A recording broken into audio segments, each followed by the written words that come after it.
On YouTube, on podcast, on live.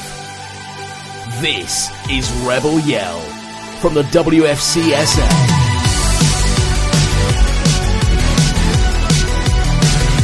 This is the Rebel Yell podcast, supported by MK Window Cleaning and Price Jones Electrical.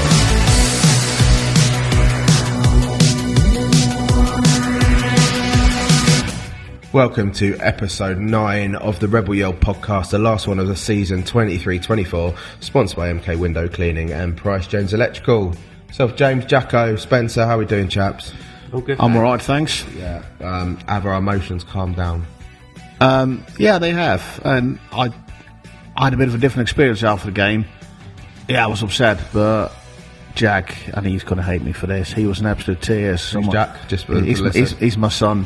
He was in absolute tears and he was crying his eyes out. So my concern was first to make sure he was all right. Well, and there were some other supporters as well. I'll give Jack that because I was in tears as well, because I saw Stu and Ollie in tears as well. So I'll put him. I'll stand on that. There's nothing wrong with a man showing his emotion, mate. No, there's nothing. But I had to look after him first, and then my own emotions. And I think my emotions started when we left, and I briefly spoke to Aaron, and I thought, yeah, we haven't done it, but I was looking at the bright side. Yeah, you know, after the Braintree game, obviously really disappointing, down, etc. But then, you know, with hindsight, what an amazing season we've had, what a journey. Well, let's take it back, because the last podcast we did was before the Maidstone. It was before the Maidstone semi-final, and what a game and what an ending to that game with Ollie Pearce, you know, with Cashman for open goal, and Ollie decides to selfishly take it past when it's behind him. Somehow got it past Maidstone's keeper. I mean, unbelievable. That game was unbelievable. The atmosphere, everything about that. Me and Spencer getting soaked by Danny Cashman's sweat because he jumped on us. Oh, thanks for that memory. Yeah, that was a memory and a half of the season, weren't it? But what a game that was, and what an experience. And then after that, to see the town just go completely red and white. Yeah, that game, Maidstone, when I came home, I was just mentally and physically drained. I felt like I played the match myself. You know, it's hard, but you know, it took so much out of me, and I was nervous before the Maidstone match. I did enjoy it. I didn't enjoy the game once. I said that, didn't I, guys? You can't enjoy playoff football. No, either of the games were not enjoyable.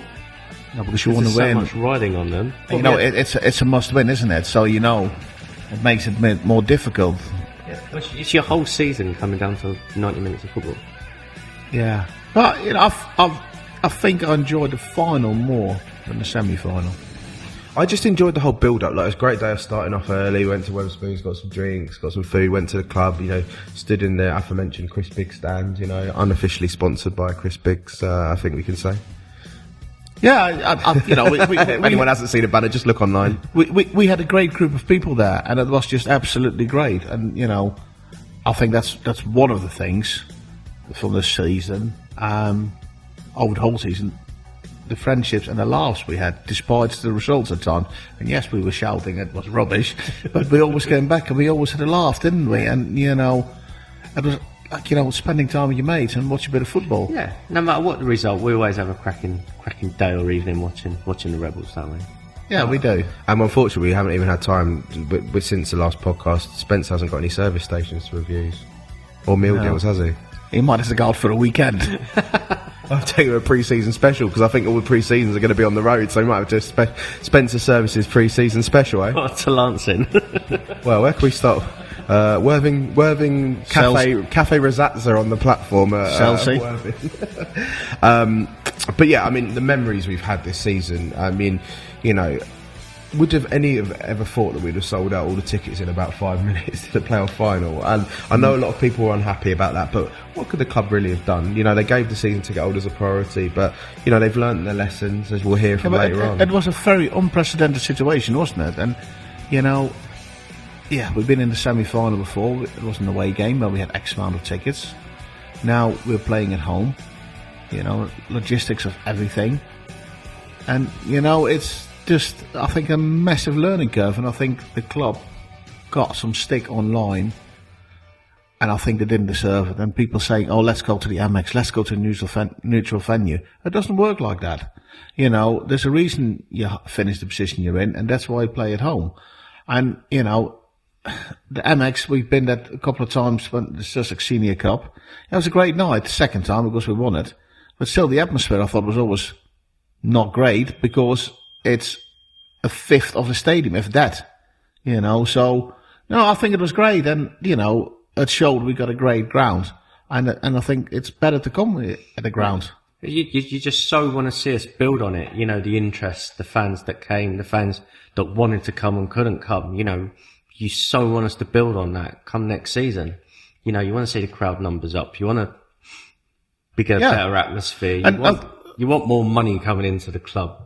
You know, our average attendance, I think, is it gone up in double digits or something? It's double digits. I think Barry alluded to it when we speak to him in a little bit. But I think, to be honest, it's just proud to see, you know, for God's sake, every pub in Worthing was showing the final. You know, the good shout out to O'Connor's on Warwick Street and the Broadwater in Broadwater Green. You know, the absolutely fantastic Worthing flag flying outside the Broadwater pub. It had a bit, for me, a bit like the FA Cup, an FA Cup final. The whole town was behind the club. And it, you know, I like to see it continued. Yeah, we won't be on telly every week. No. But stories of people being in the pubs and didn't get tickets and went to watch the pub. I said it's a bit like the European Football Championships are coming up in the summer, or the World Cup, the atmosphere in the pubs, colours being worn, songs being sung. It's fantastic. I mean, I hope people didn't waste their pints by throwing them on the ceiling when we scored, but, you know, that happened to me at the side of the pitch. Actually, I got crushed. But, you know, it was an amazing experience. And one that will live in the memories, I think. Oh, well, I'll never forget this. You know, this season, you know, we had highs, we had lows. Braintree away was a low for me. I was just awful, you know. It's just one of the best seasons of football I've ever seen. Yeah, you know, even that, you know, the Braintree game, you know, forget the result. You've got to enjoy the experience. You don't know when it's coming round again, if ever. So hopefully next season, and we win it. But unfortunately, football's not that simple, is it? No. Well, we all said throughout the theme of the podcast, every episode was it's been a roller coaster of a season. I think the last couple of games have been a roller coaster of emotions. I mean, the heart rate monitor on my watch probably was thinking, what the hell is going on? Because, you know, up and down. But then at the end of the day, I think it's just a moment to remember for the club. It's a moment that will live in all our memories, and I think that's what we can be grateful for. We are, but is this setting the standard for what's to come? Well, we did say every league in the National Leagues, every year in the National Leagues I've been, and so far we've always done one better. Hinch said last season they'd like to do one better next year. Got to the first round of the FA Cup. We didn't do a trophy run. The FA Cup was an amazing experience to go all the way up to Alfreton. Great experience on the coaches. And then we got third place in the league, where we were fourth last year, so we missed the eliminator round, and we had a home final, but we missed out. Next year? Oh, I win think it's or second place? I think it's too early to say, isn't it? New manager. We can pray. That's all we can think. If we do one better, that will be great. It's such a tough league as well. You know, it's usually, apart from, you know, this year, Yeovil miles ahead of everyone else. Last year, Ebbsfleet miles ahead. But behind that, it's such a close league. Yeah.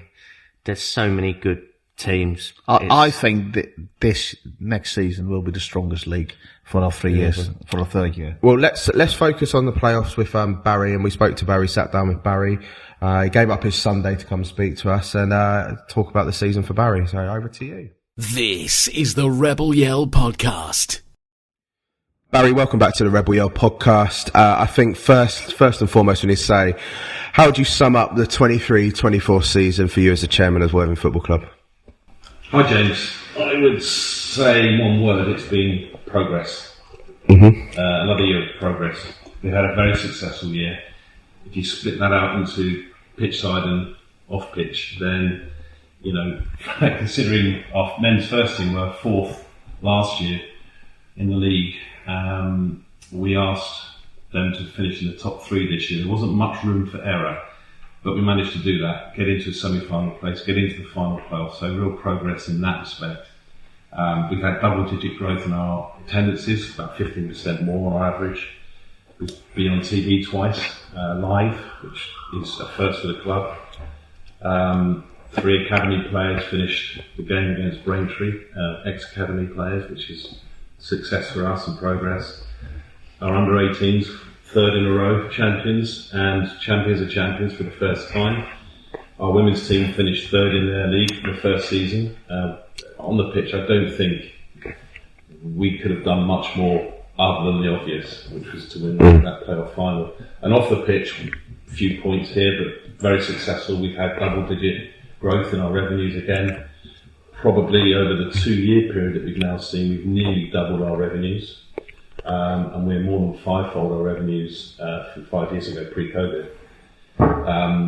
We've had significant investment come into the club through a new board appointment, director in the club, shareholder, which has enabled a lot of investment to come in. And Chris Salt, as the steward, if you like, financially of the club, is doing a cracking job in keeping our balance sheets really, really healthy. So, other than not getting promotion to the men's first team, it's been a fantastic year for the club. Well, we spoke to you when obviously Adam Hinchwood left the club in February, and you were very set that you said that the replacement on the interim basis of Aaron, Buddy, and Dean, that they were, the right appointments for the club.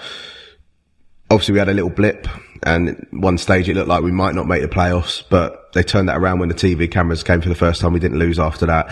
How do you think that team, did, and could you have asked any more of them? No, they got us to where we set out as an objective at the beginning of the season. They got us 3rd.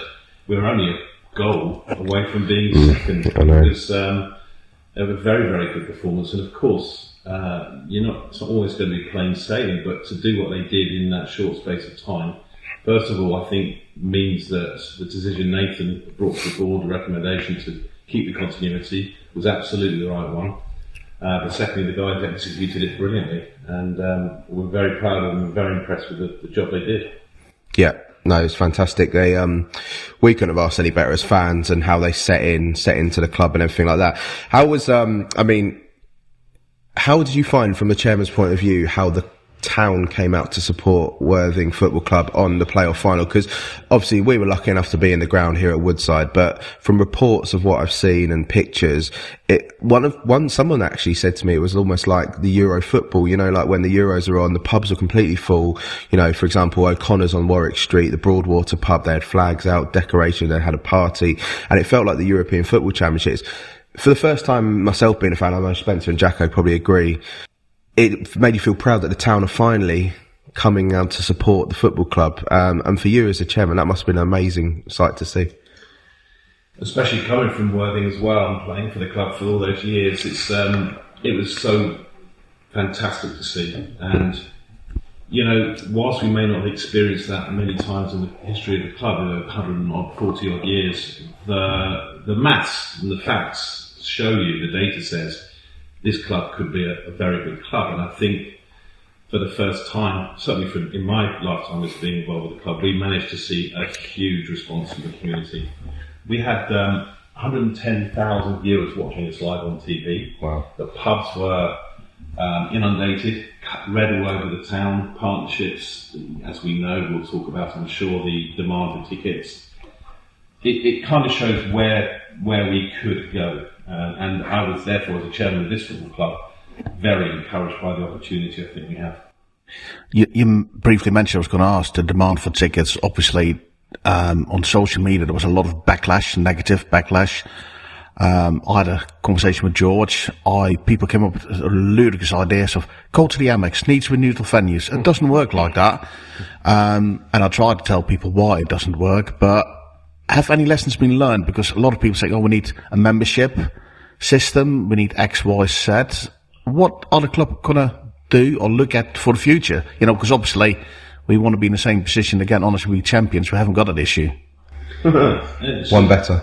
Yeah, it's a very good question, Jacco. And first thing is, I think there are 2 probably important learnings. There are loads more, but there are 2 very important learnings that we need to make sure we fix. The first is the system itself that we have to manage the ticketing and the demand wasn't set up to manage the number of applicants we had for tickets. It can be, but it wasn't, and it had to be adjusted. And so we've got a bit of work to do with our ticketing system suppliers to fix that problem, so that doesn't happen again. The other thing that I believe we let down, for which I sincerely apologise, is that there are, other than season ticket holders who were given priority, there are a number of very loyal supporters who visit the club, watch the team regularly, and we weren't in a position to support them and give them access to tickets. How we do that going forward, there are lots of options, but be assured that we will find a way of making sure when tickets are managed in the future, when they're managed, we will make sure that the regular supporters are given some priority. I think that will probably be in the form of some membership, but it most definitely has to be linked to how many times they come to watch the team play. And we need to make sure we can record that. With the fans, you say you obviously apologise that, some people missed out. I guess it's not an easy way, a process to make it simple at this level, is there? Because, you go for the professional leagues, away tickets are bought through the club, so you can always track. When do you think you'll be ready to announce a sort of ticketing scheme, or will it not be until we need to have that ticketing scheme? Well, first of all, the season tickets are going on live tomorrow. Yep. And any season ticket holder, whether it's an early bird or otherwise, will be given priority status. So that's the first thing I would encourage anyone looking to come to, support the team regularly next season, go and buy a season ticket, because that will guarantee you priority. Beyond that, I think there will be a way in which we can capture who comes to the game. Yeah. And in doing so, we can then give the most regular supporters a second priority, if you like. Yeah, because like people like myself, I financially, there's no point in me buying a season ticket home because I might be able to go to an away match or a home match due to work. There's a lot of people like that. So I guess it's people like that are the ones that are worried, because as you said, there are loyal supporters that go home and away throughout the season, but they either can't afford a season ticket or there's no financial reason to get a season ticket for that reason. So that's good to hear. It's good to hear. Looking outside, the stadium, or the ground, as you say at the moment, because I think you said off air, it'll be a stadium next year. The new stand, how was that planning application process? Because I know, from hearing from Keith and stuff, it was quite stressful in the run up to it, the amount of complaints and negative reception from people living around the ground, and we got it through. There were some restrictions that you have to do. How pleased were you to get that planning application through? Well, we were very pleased, obviously, to get that through. I think it's natural to receive some objections. It's part of the process. It's the right thing to do. Local people were heard. We want to be good neighbours who want to know what those concerns are. I think a lot of them focus around parking, which actually is probably something not within our gift. I think it's true, because there are some people that park really badly, and I think, if you lived around here, it's not necessarily football, but, if you can't get off your drive because someone's been selfish. But then again, as we said, I think, Jacco, you said in the last podcast, just send some ticket parking inspectors round on a Saturday, and I'm sure they'll stop doing it. Yeah, as part of the planning decision, there are a few conditions linked to that, one of which is a proper review of the parking situation, and I'm sure the council will try and fix that particular problem. But in the context of the overall application, we're really pleased with the support the council showed us. Even talking to the local neighbours who were there, they love the fact that the club's progressing. There's no one has an objection to the club progressing, and we were really pleased about that. Yeah. And of course, it will future-proof the club to operate with 4,000 in the National League. So, we're sitting here at the ground at the moment, and we can see the works are already ongoing and started. So, do you mind clarifying for us and for everybody, what work is going to be taken on over the summer and what people can expect when they come back next season? I'm going to set Keith up here. Because obviously it's easy as a board to bring the money in and make sure the decision is made on what we want to do, and Keith has to now deliver it, which is a big ask, but I know he's up for the job. So we had some objectives we needed to fulfil. First one was that we wanted to upgrade the capacity of the ground, and that, apart from anything else, will help with ticketing in the future. If you can bring another 1,000 in, that would really help. So we're trying to upgrade the capacity of the ground and almost future-proof the ground should we and when we get promotion to the National League. We want to get on with that job. So you'll see a 4,000 stadium ground capacity here. That's going to be enabled by the new stand that's being built. We have an objective to increase our revenues, sources of revenue from match days, which, for example, we'll see new food and beverage in the far northwest corner, which is also going to provide a better supporter experience. Where we do segregate, we lose the northeast corner. So it's trying to make sure our supporters are looked after in the best way they can. Putting that aside, we're doing things around more hospitality in what we covered now, the Woodside Bar. We will upgrade and finish the work to the fan zone, which will properly roof it, put a porous floor in there and make it a fit for purpose area for our supporters to enjoy. We're also, in the room we're sitting in now, we're going to convert what is the current boardroom into a reception area. People can come in, the only way into the ground will be through reception, with an office behind it. Make it much more grown up and fit for purpose again. So there's a lot happening, delivering different objectives, but all in all trying to just upgrade the club and as you said, James, taking it from a ground into a stadium. Well, the front building that we're in now, as you said, it's not just the reception. The bar's going to finally be finished as part of the fan zone. What will become of Woodside Bar? Will it stay as it is, or are there plans to change any of that aspect over there? The stand bar is the stand bar. It's going to stay the same. Continue to operate as a bar for services. The club, it provides functions in the week, and match day it serves the supporters. But by doing more work around the fan zone, we're going to have a much more fit for purpose bar in the east side of the ground. Fantastic. Well, we're focusing on last season. As we know, big news was Adam Hinchelwood stepped away from the club. Between the end of season, Braintree and us recording with you now, we've got a new manager, Chris Aggie. We'll get his name right eventually. We just call him Chris. Chris, yeah, Chris. There you go, Chris. His wife calls him Chris. Okay, Aggie. We'll call him Aggie. Right, remember that. Yeah, but you call me Aggie for getting Aggie over football, so, it's different. The process was obviously a long process, and I know Nathan as a director of football, but as a board you will have taken into consideration many candidates. Was he always the number one target from when the manager search started? And did he come into the process almost straight away, or was he a late runner or anything like that? Is there any information you can give us on that? What helped us with the process and the way we did this was the board split into two, and three of us, myself, George and Nathan, took charge of the process to find a new manager and then bring that person as a recommendation to the board for ratification. What we set out right at the front end was a set of unconditional criteria. We weren't thinking about individual candidates at this stage. We just wanted to make sure we hired someone, brought someone in who was fit for the club.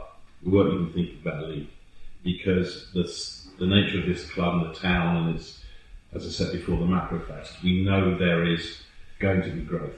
We just want to make sure we have our own identity as we go through that transition and that growth. We wanted to run our own race and choose a manager that we felt was fit for purpose, and in many ways not fix something that wasn't broken. And with Adam, we had a lot of success, and we wanted to keep that continuity. Partly saw it with the interim team we had.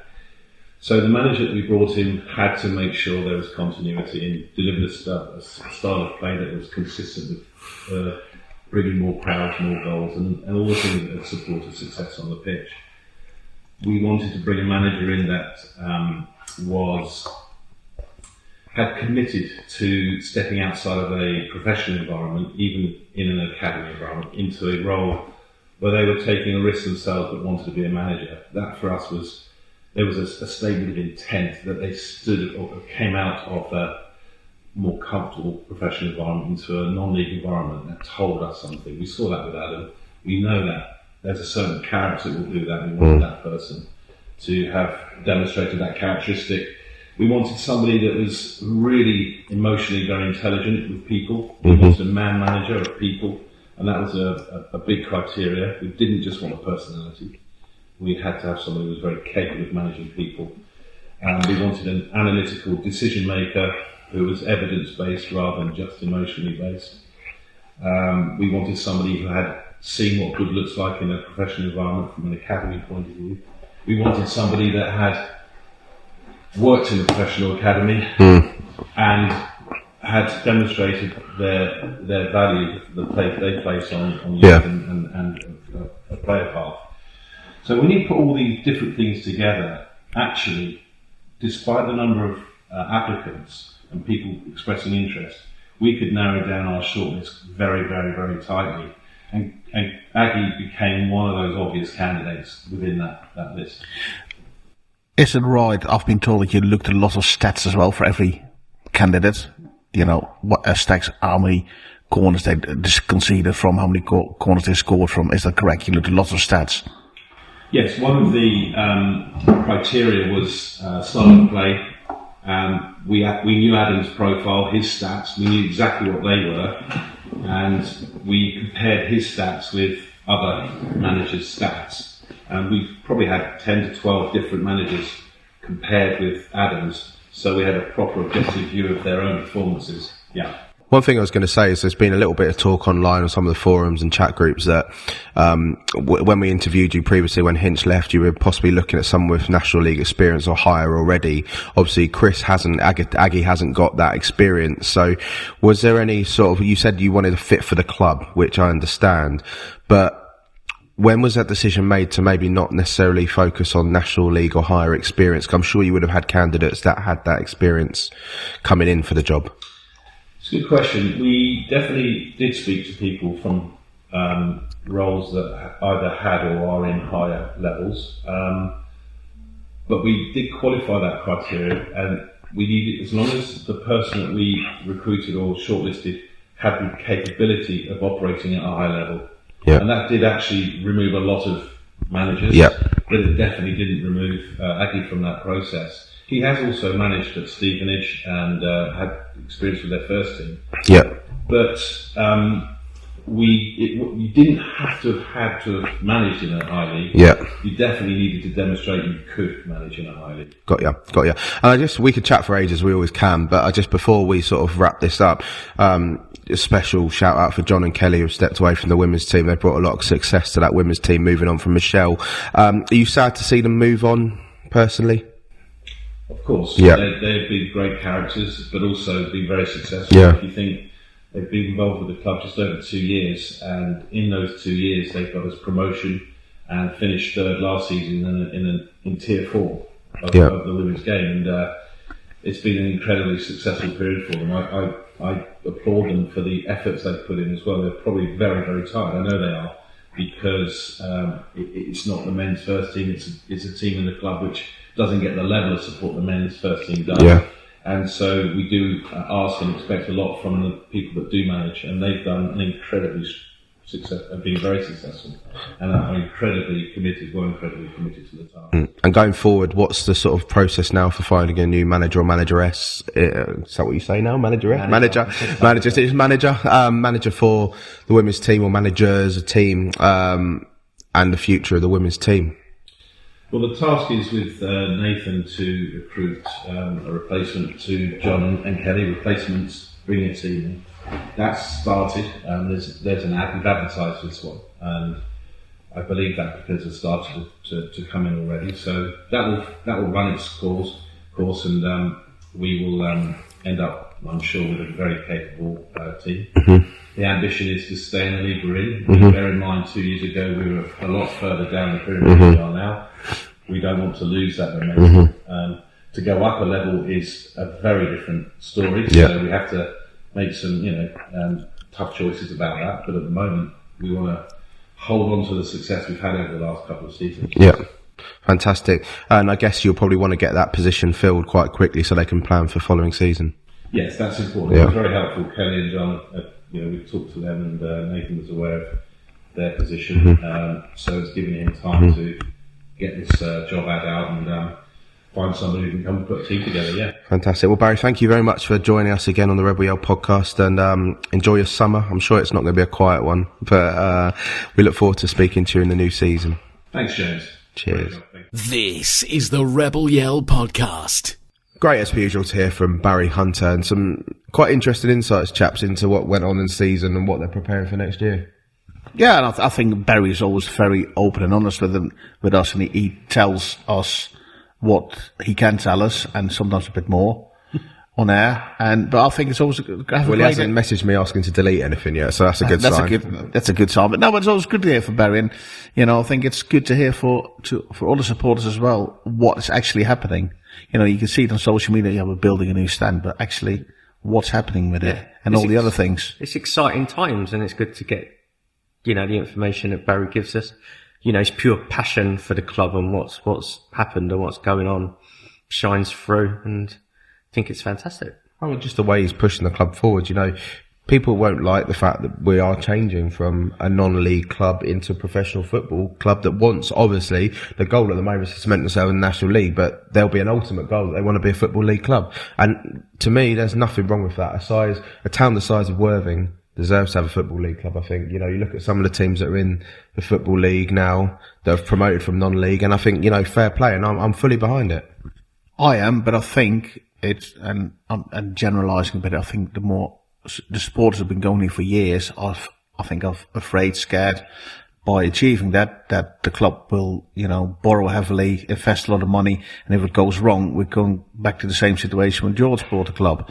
But I always said online, and I've said it many times, I believe that the board and the club will move things forward in a sustainable way. We're getting a new stand built. There's work being done in other places potentially, but I think they only do it because the money is there and they don't have to go begging to the bank. So I trust them. There's plenty of examples of teams that have gone from this level up into league football. Salford, Harrogate, Sutton, Forest Green, they've all followed this path, so it's not new ground as such. No, it's not at all. And I look forward to seeing the journey we're going to take. But I think we've been talking to Barry. I know he's pushed a couple of his questions over to Keith. So I think without further ado, let's speak to Keith Mitchell, who was the general manager last season, but now he's a chief operating officer. This is the Rebel Yell podcast. All right, welcome back to the Rebel Yell podcast. Keith Mitchell, who is now COO, Chief Operating Officer. Sounds weird having a Worthing COO, doesn't it? But well done. Congratulations, Keith. Yeah, welcome back. How you been? Yeah, good. Thank you very much. Busy, funnily enough. Yeah, I think a little bit busy, haven't you been? Firstly, before we start and get into nitty gritty, thoughts on the season, the playoffs, everything like that. First season in charge of the club, up to the playoff final. A lot of logistical nightmare for yourself. But apart from that side, about the football side of things?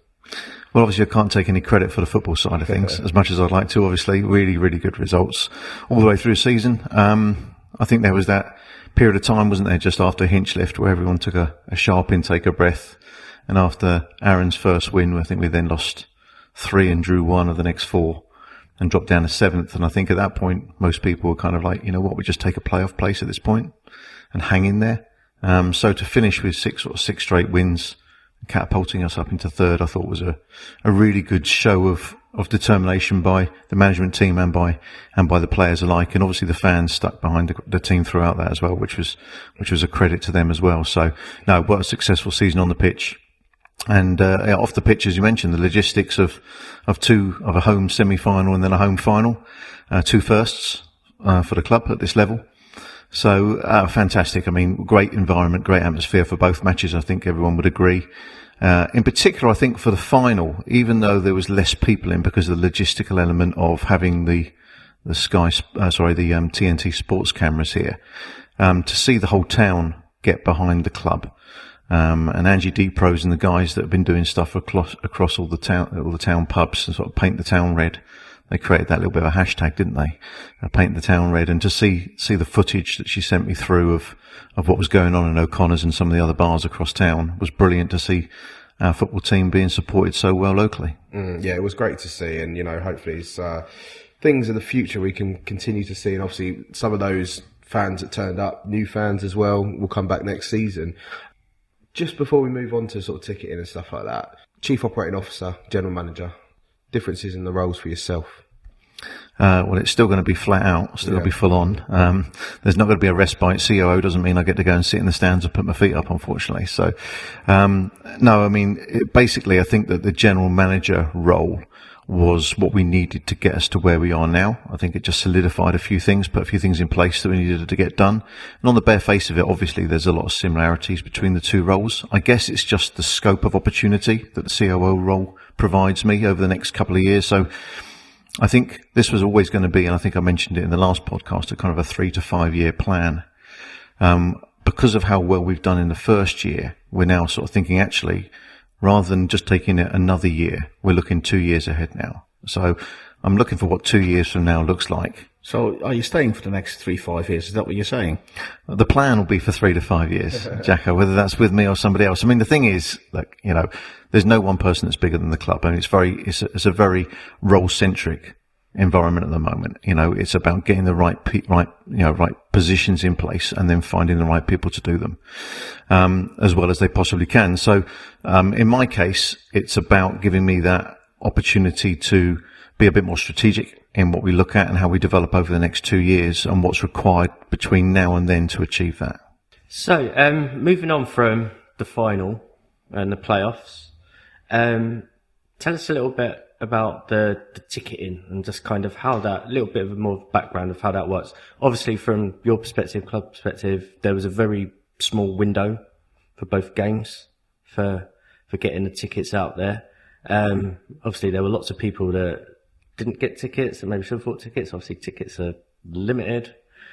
Just thoughts as in sort of maybe lessons learned or maybe ideas for the future possibly, sort of membership schemes, anything like that, loyalty points. Yeah, I mean, look, first and foremost, you know, obviously we're sorry for everybody that wanted to come to the match and couldn't, you know, that's the most important thing. But when you unpack it, you actually sort of, obviously you turn around and you think, what could we have done better? You know, what could we do next time? And as we mentioned just now, this is the first time we've done anything like this. You know, we've gone from having no sellouts to having back-to-back sellout matches. Now, on the forums and on some of the conversational pieces on the socials after the semi-final, most of the comments were around not giving season ticket holders a window to buy their tickets in advance. So apart from that, that was really the only feedback we'd got after the semi-final. So we applied that. We applied a 24-hour window for season ticket holders, thinking, okay, well, that will keep, you know, that will rectify that. That will right that wrong. And, you know, so that was on the bare face of it. It seemed like we thought would be the solution. I don't think anybody in the club or anyone associated with the club expected the absolute avalanche of attempted purchases that we had on that particular evening.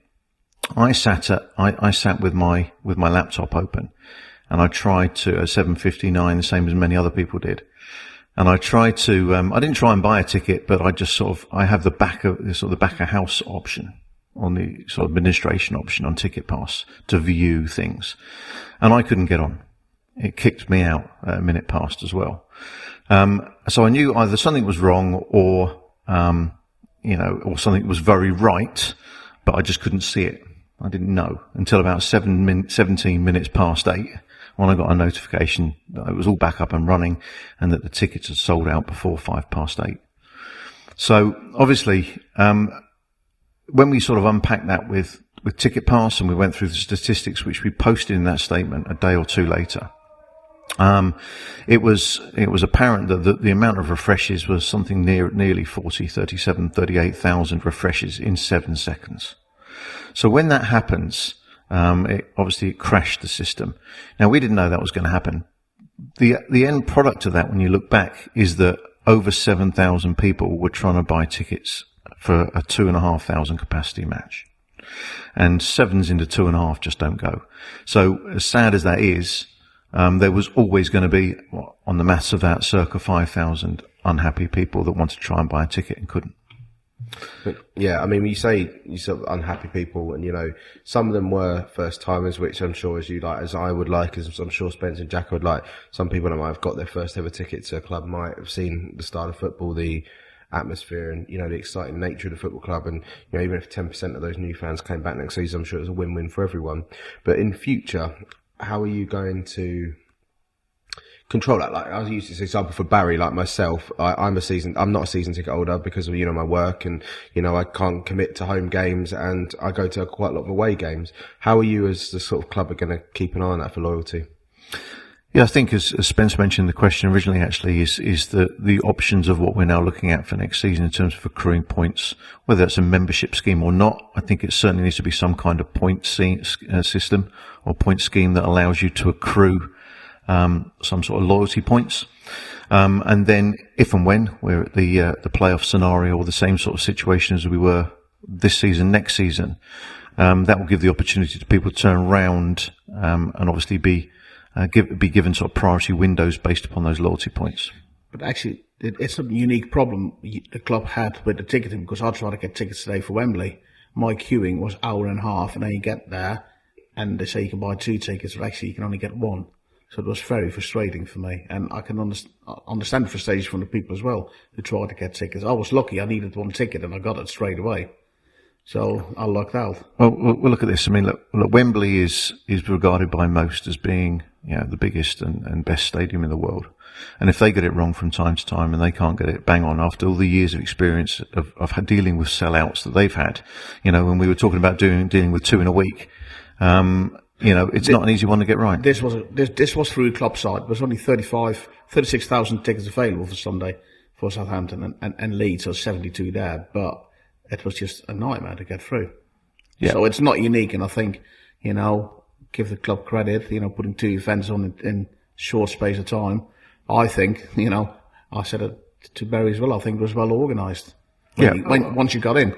Well, look, thanks for that. I mean, look, for my part also, there's, the ticketing element is one thing, and we've just talked about that and what our plans are going forward. What I would say is for anyone that came to the ground and watched either of those 2 matches, I think that the operational element of those 2 matches and the atmosphere that was created for both those games was absolutely outstanding. Yeah, it was fantastic. Yeah, so, we've touched on, demand for the game, lots of new fans coming through, hoping they enjoyed the experience, paint the town red, pubs full, etc.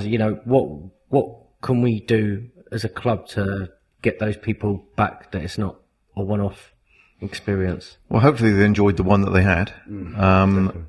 Obviously it's a shame that to lose in the manner that we did. However, I think that anybody that was watching that game or came and watched that match for the first time must have left with some kind of appetite and buzz to come back. So obviously, we've got some data capture work to do with Ticket Pass. We've got some marketing planning to do to make sure that we're tapping into that. We don't want to whilst we want to look after, obviously, those loyal fans that we've got, that have come week in, week out, and I've seen quite a few references to come and watching Slough on a cold, wet Tuesday night, and I tip my hat to all those people. There's no doubt about that. But also, we can't cut off any new bloodlines either. We don't want to shoot ourselves in the foot. So it's about getting that balance right and making sure that everyone sees a fair opportunity for both parties. Fantastic. Moving on from the ticket, we are talking about a season. Obviously, one part of last season that was a big major talking point in the club is the cameras being around to film this documentary. It'll be on TV and over the summer or late summer. How important is that from you as now the COO of the club to grow fan base? Because you've seen what's happened to Welcome to Wrexham. Okay, we're not on the same scale, I don't think, as what Disney Plus is going to be for Wrexham. But it must be something as a club you're looking at, and that will help grow the numbers and sustain a fan base that might be, national and possibly international. I think the whole season actually has been almost like the perfect storm of progress. Whether it's having the world's leading goal scorer at this level or above. I didn't realise it was the worldwide, not just in the UK. But then you've got, the West Stands come on. We've hit record numbers of attendances. We've had 2 sellout matches, a playoff semi-final, playoff final. And forgive me if I'm forgetting loads of other things because it's just been, one of those seasons. But we had 2 TV games as well. You think about that? 2 TV absolutely, games. 2 TV games. George getting his MBE. Yeah. Hinch leaving, and Aaron and the guys taking the reins. With 10 games to go or something like that. I mean, it literally has been a roller coaster, hasn't it? You thought Ryan and Rob had written it, wouldn't you, as a Hollywood script? So, you actually, do you know what? Our story actually is probably going to eclipse theirs in a funny kind of way in that one season because all of those things that have happened to us in that one season, and culminating in an extra time defeat in the promotion. Like getting that into an hour-long documentary. Yeah, exactly that. And I think that is actually part of the challenge. I was actually chatting to the guys. Obviously, you can imagine over the last 6-8 months, I've got pretty close to working with these guys on a daily, weekly basis. And that is actually one of the challenges they've said. They thought when they first came in, can you imagine what they were walking into 6-8 months ago, what they thought it was going to be, and now what's actually been? They're actually thinking, they've got 68 minutes. And they still only got 68 minutes, and yet they've got hours and hours of footage that they didn't realise they didn't even legislate for, including 2 playoff matches. Plus following George up to to get his MBE, plus this, plus that, and all those other things as well. So it literally has been a real, scenario for them. But to answer your question, James, I mean, the momentum, I think, off the back of last season and the progress that we made on and off the pitch, I think actually now with, a couple of months of kind of a calm again, then we're going to be launching the new season. Hopefully the new stand will be up by then. Then the documentary will be coming out probably around end of September, October time. So it's another thing, another shot in the arm, another boost for the football club at the right time as well to keep that momentum going. Well, off-season plans, we know there's building work going on around the club. For yourself, what, apart from sort of other things that we've already touched on, what is a major sort of planning around the new season, building work? I know we've got the plan application's gone in for this front building, which, as you say, could be completely different again at the beginning of next season. How do you plan for that? What are you planning for? Just keeping my fingers crossed, really, to be honest. We've got a very tight window, as you can imagine. We're trying to get 4 projects done in 3 months, less than 3 months. 4 projects. So that's and I'm taking the F&B and toilet block in the northwest corner as its own project. Okay. Because if we weren't doing a stand, and we weren't doing the clubhouse, and we weren't doing the fan zone, that would be a project. So I'm taking them as 4 individual projects, and that's the 4 that I've just mentioned. Yeah. So we're talking about, a large F&B, and toilet block, for both convenience and experience. Then we're talking about an 86-metre stand. Then we're talking about the fan zone, which we know is kind of overdue, but I think everyone can understand the reasons why that might be. And also talking about the refit, and the sort of bringing in fit for purpose really of this area in the clubhouse, with a reception area and turning it into some sort of multifunctional and hospitality offering as well. So, and when you actually say it out loud, and then you turn around and say you've got like kind of 2 and a bit months left to get it done, it's ambitious. And I think we've actually got about 3 days of wriggle room with a tailing wind. And of course, we're going to be weather dependent on some of this stuff as well, especially with the stand. I was just going to say, fingers crossed for good British weather. Yeah, let's hope that summer is actually summer this year, and not like, masquerading as winter. Curiously, do you put into the league that saying that, would you ask for the first game to be away from home, or are you allowed to do that, or just in case of any overrunning building works, and to prevent the need to go and ground share for some reason for the first game or so of the season? Yeah, I think when you've got these kind of substantial works going on, if you're putting up a Pizza Hut, that's one thing. But if you're doing all of this kind of stuff at the same time, and you've got a deadline of what has been for the 5th of August for the last 2 seasons, yeah, we've reached out to the FA already and said to them, look, this is what we're doing.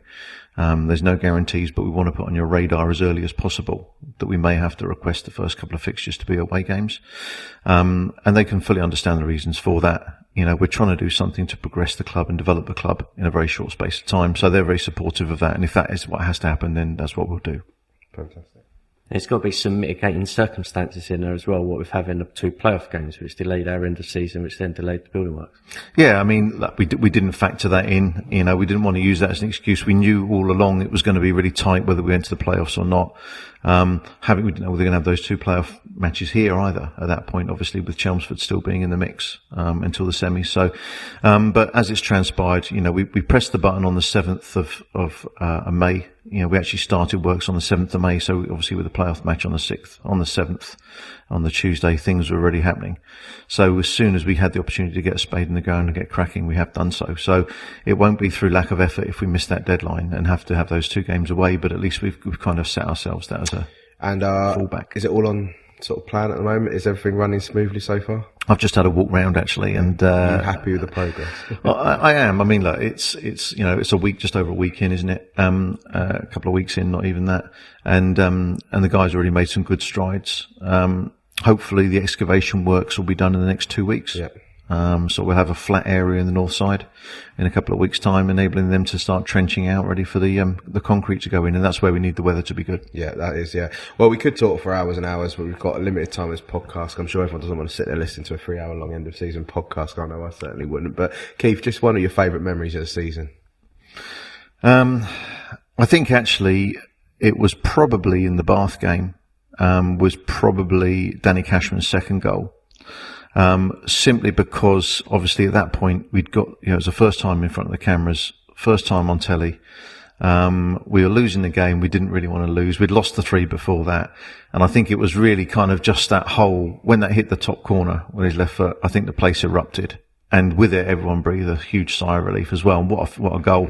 But that sticks in my memory as probably one of the standout moments, certainly on the pitch anyway.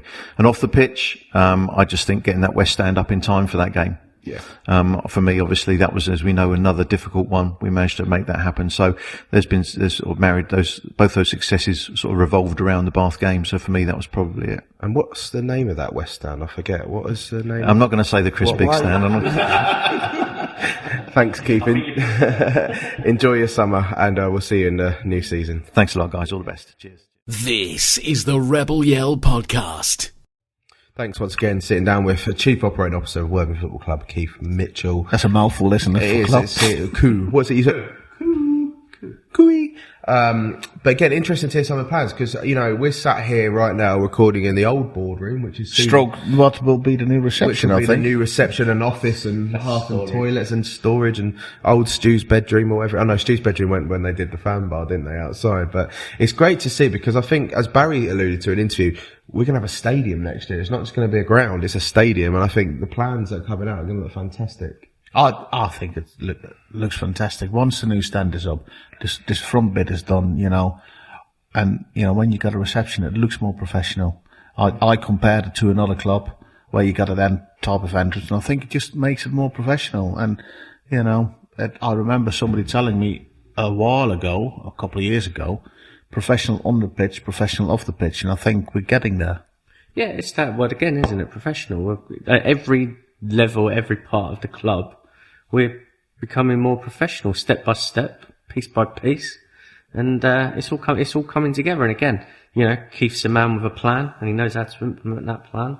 And look, moving full steam ahead. He doesn't stop, does he? Once he gets something in his head, he will just push for it. Well, there's a reason why he's now the Chief Operating Officer, because there's a reason the club have decided to do it, because he's obviously impressed in the role. And I think what you've seen around the club from the previous general manager, who, to be fair to him, we didn't see it as a fan's point of view, but the club have said he did very good in the back areas of the club. But Keith has taken the good work he's done back, and he's been up front. Because as we said, Keith's a presence on match day. You know who the general manager is, and he's always chatty, he's always nice, and, you know, he's getting to know the fans, and you need someone like that. Yeah, I agree. You know, when Keith walks around, you can see he's in charge, and, you know, and he gets things done. You know, and that's how he gets what he's, You know, where it's now. On a match day and at other times, he's such a calm presence as well. You know, no matter what is going on, he deals with it in a calm, calculated, process-driven way. Yeah, because I think one of his previous jobs was at a massive race course when he looked after 30,000 people. So 3,000 is. But, you know, you still have to do it. And, you know, you can't think, but, you know, I'll take my hat off, and I'm really glad for him, and I think as a club, we should be we're lucky to have him on board. Definitely. Well, moving on, talk about the club and going towards the playing side of things. Obviously, we touched on the men's team. We have to say on what a fantastic job John and Kelly have done with the women's team this season. Second in the highest ever league, finished in third position. Yeah. Obviously having AFC Wimbledon in there, who are a very strong opposition. They eventually won the promotion, but a great job. And as if you're not aware, John and Kelly have decided to step away from Woodside, and they're leaving the club in the summer, meaning we'll have a new transition again, like we have in the men's team. We'll have a new transition to a new manager. There could be lots of changes in players, but I think John's going to be sorely missed, guys. I know you guys attend a lot of the women's games. I think John and Kelly, to be fair, they're good presence around the ground. They're very well respected, nice people, and they've done a fantastic job with the women's team. Yeah, and, you know, you've mentioned this season. It's not just this season. Again, it's the pathway they've taken the women's team on the last 3 years, from where they've come from to where they are currently, and it's all been an upwards trajectory every season. You know, John and Kelly are so well respected within the women's game at at the level we're at, they bring a lot of players to the club just on the basis of who they are, and they want to come and play. I was going to say that, because when we speak to new players, and what's the reason he came? Oh, John and Kelly. Yeah. That's the reason they come to the club. Yeah, it'd be a big miss. Big miss.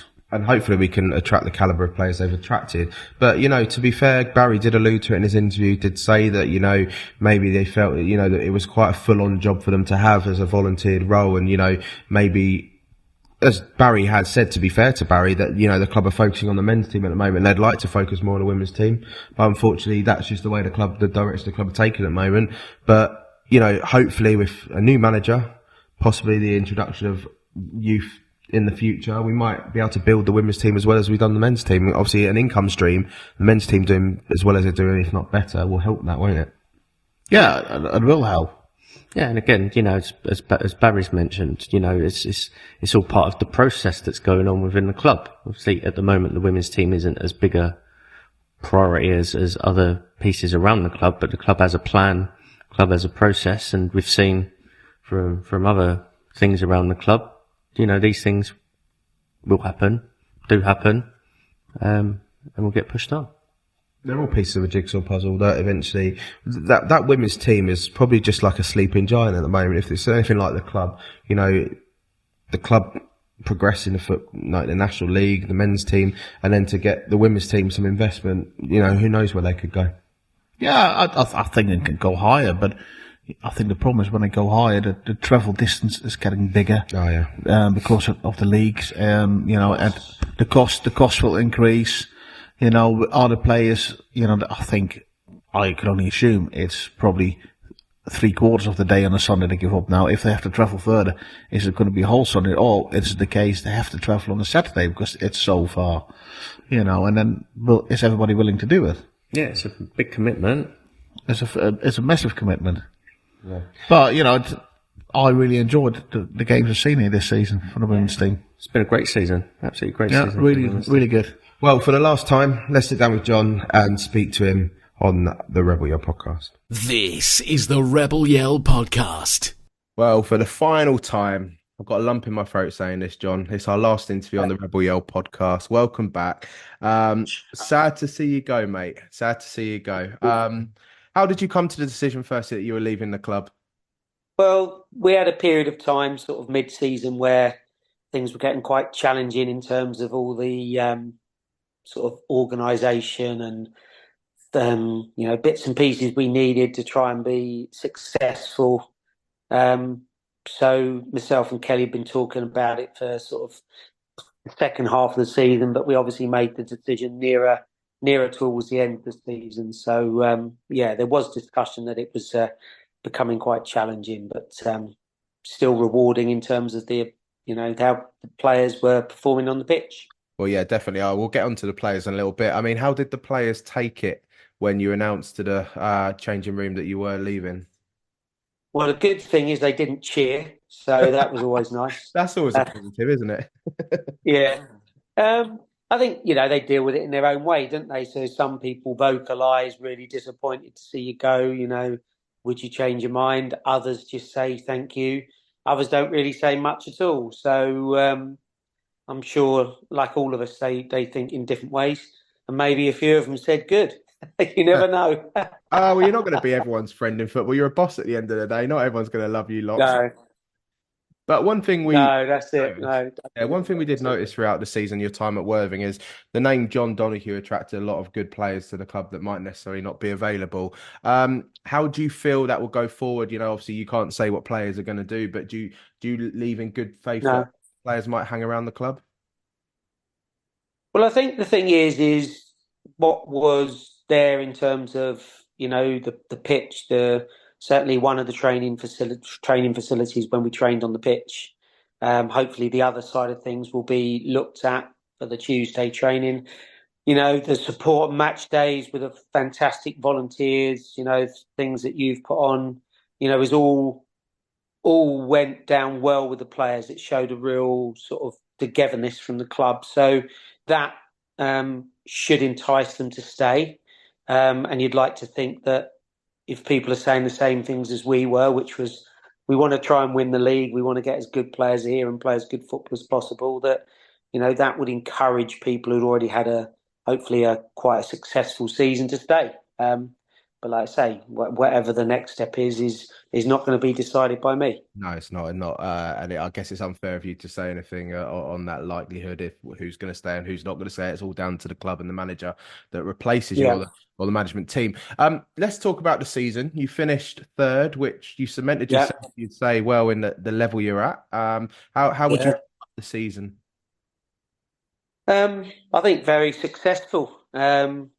Even to the point where the last sort of 6 games we were thinking, God, we could do this if things would go well for us. So to be in the running for that long in the season and performing so well was, a real credit to the players with their performances and, going through the times where we got lots of injuries. I think one game we never even had we might not have even had a fit striker. So we got through the season really well and dealt with it well. So I was really pleased, to finish as high as we did, but playing as good football as we did. That was the main aim as well. Yeah, because we know you did have that goal of sort of being up in the top half of the table, and you've achieved that goal. Yeah. AFC Wimbledon Yeah. were a very tough opponent to have in Definitely. the league.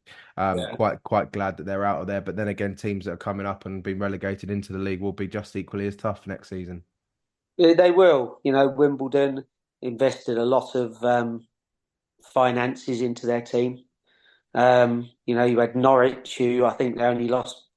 Only game they lost was the last game of the season, I believe, against Ashford, who we drew with a couple of weeks earlier. So, there's quite a few names in there: QPR, Cambridge City, Cambridge United. So there's some named teams in there. So it's a tough league, really, for, like you say, and teams coming down. So real good achievement, but yeah, Wimbledon were probably the best team. They scored the most goals and obviously clearly won it in the end. Yeah, well, we saw you talk about achievements. Lauren Dolbear won the Golden Glove of the season. Yeah. That's an amazing achievement. I mean, we've seen her just season after season just get better and better. So, testament to you coaching and the rest of the coaching team to get her that award, eh? Yeah, it was. She works hard. Rad works really closely with her and helps improve the aspects she wants to. So, when you concede the fewest, well, you gain the most clean sheets, you can't be doing too bad. Obviously, the defence in front helps in terms of the collective of the team. But she made some crucial saves, and last season at the end of the season we won the league, she pulled out some exceptional saves to keep us in games that we eventually went on and won. So that's really good for her. Yeah, and talking about players and achievements, Gemma Worsfold's announced her retirement from playing football.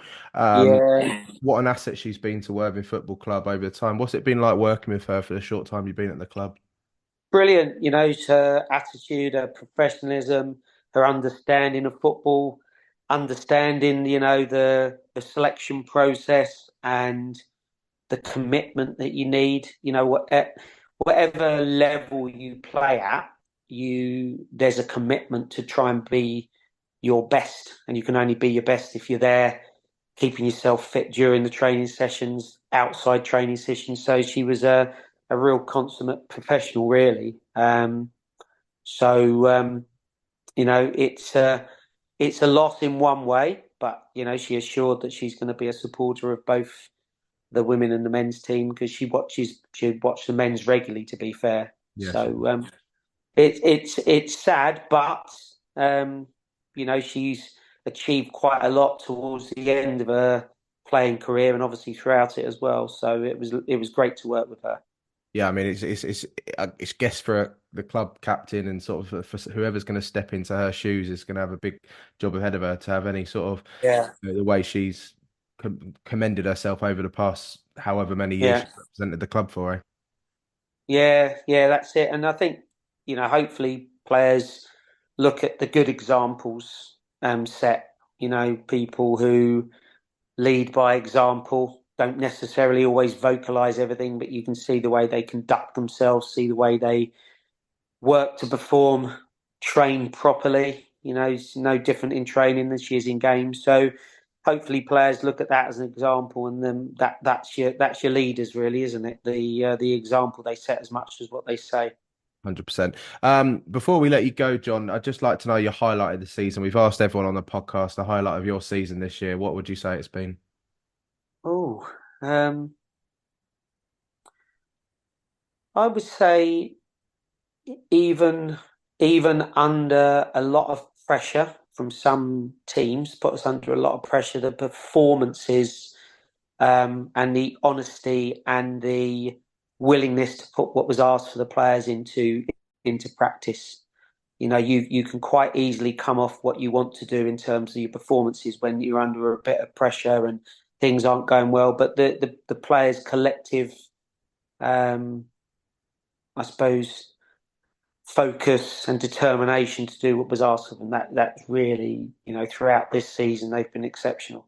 And I guess your overall highlight of being manager of Worthing FC women's team has got to be the promotion last year. Oh, of course. Yeah, of course. Will that always be? You can look at, well, that's it. That would be, we when we first come to the club, the expectations were just to get the team playing, and then all of a sudden, people wanting to be a part of it, and it all grew. So that was really good. The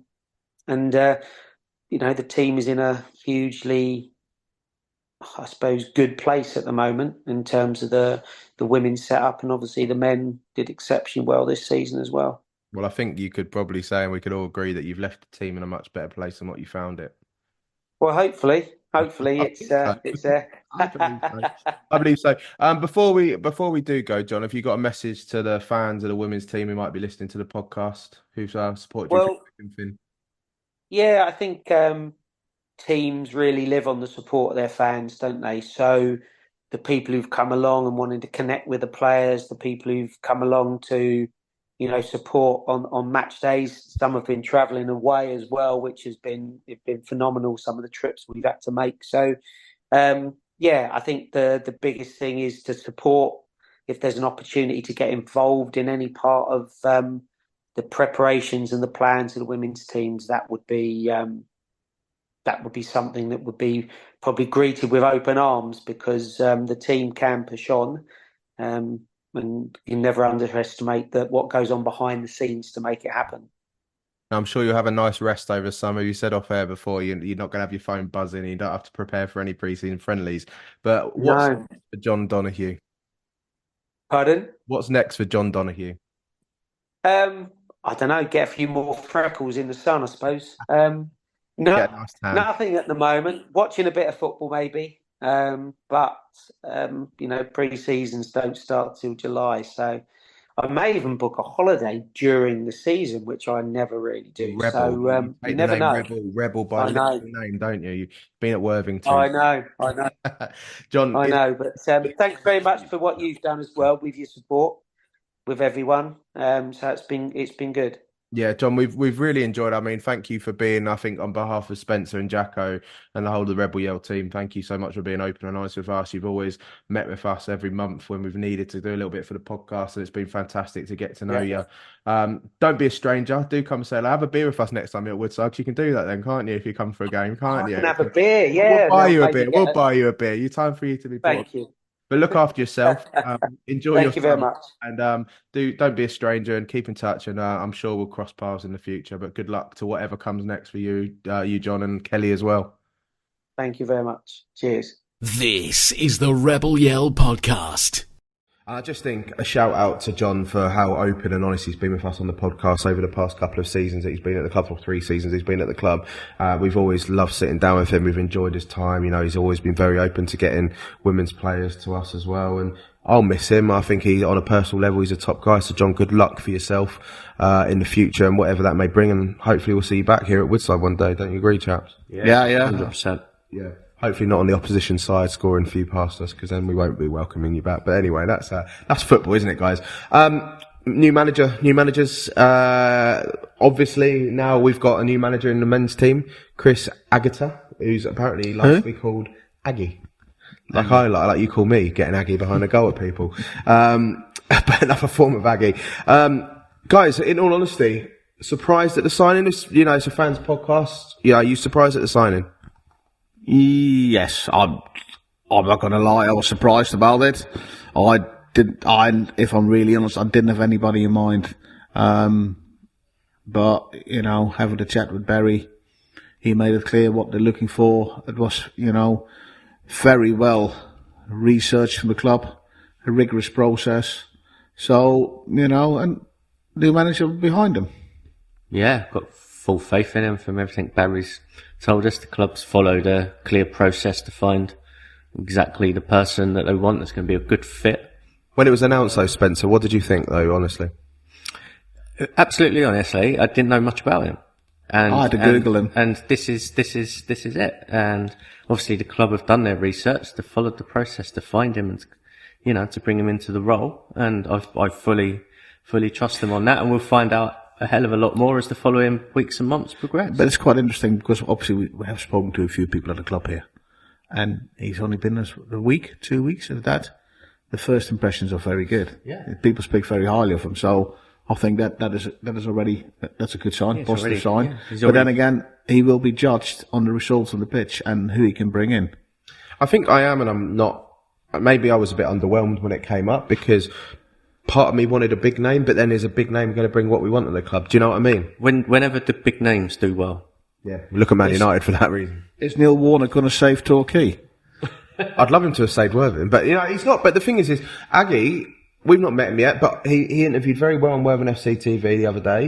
He said he's hoping to keep most of the squad here, which is a really, really strong statement, and one that I hope is true, because that core squad we've got now, and there's some fantastic talent there. That was obviously the worry that new management, new things, different, didn't get promotion. Are we going to keep them? But if he's turning around saying, I'm hopeful of keeping most of the squad, that's very good. That's positive, and I think, there are people who want to have a retained list from Worthing. Obviously, there hasn't been one, because I don't think, we're not the kind of club who put people on multiple year contracts. No. But having looked at him a bit more, it's, I think we might have one or two surprise signings over the summer, and I think from higher leagues. Again, it's been mentioned to us, he's got a very good contact list. So we wait to see. And I think agents they've seen how successful Worthing are, and they're showing their players to the club, and some very high quality players are probably being shown to the club here, and I'm not surprised. But again, you have to be careful with names. Again, it's people, it's players who fit as in our style, but it's also people, how they fit personally into the dressing room. And I think that's what Aggie will do. I think he's a certain character of manager that he won't be just getting big name signs for the sake of it. I mean, you look what happened to Eastbourne Borough last year. They went full time, probably too early, and they nearly got relegated. Yeah, but wasn't that a bit of a case of, look, we've got a checkbook and everybody can come and play for us. We'll pay you. And again, I'll come back to what I said earlier. The club is not going to allow that. The club will not do that. They won't stand for it. So, but if we keep the majority of the squad, I think we've got a very good chance. If we get some loan players again who contributed, and I think Wadham, he was never really ever mentioned, but I think he played such a crucial role. It's fantastic. We worked the loan market so well last season with the two keepers, Willard. And then you got, obviously with Adam going, have we still got a link with Brighton? I think we have, but I think we established a link with Southampton, Bournemouth, Portsmouth. Didn't actually do some stuff at Brighton back in the day? I'm pretty sure he was one of the youth coaches there, possibly. I think he might have been. I don't know. But in Sussex, he'll have a contact with Hastings manager. But we seem to be building some really good relationships with South Coast league clubs, which again is great. It's fantastic. I mean, one player we all would love to keep is a certain striker of ours, a 48 goal a year striker, a goal a season. Who's that? Greg Glur? No, no, maybe next year. Maybe next year. Is he that number 10 player who's quite handy? Yeah, and he's got a really good celebration of he models on a really cool guy who wears glasses in the stands. What, Spencer? Well. Me, yeah. Okay, I set myself up for that. But Ollie Pearce, let's talk to him first. Let's talk to him. This is the Rebel Yell Podcast. Welcome back to the Rebel Yell Podcast, Mr. Oliver Pearce. How are you doing, mate? Very well, chaps. How are we? Yeah, it's good to have you back on. We found out from Keith that apparently your record last year was world beating. Did you know that? Was For, it? apparently, it's the most scored goals at this level and above in the world. In the world, Yeah, at not this just level in the world. Well, really? That's good, isn't it? So add that to the CV, mate. Or don't add that to the CV, please, mate. That'll get you another few quid, mate. Um, Ollie, what a season you had, mate. I mean, you had an amazing one last year, and you must have had some goals. But to sort of get that many target this season, what's your thoughts on the season? Yeah, obviously it was nice to end up with that amount of goals.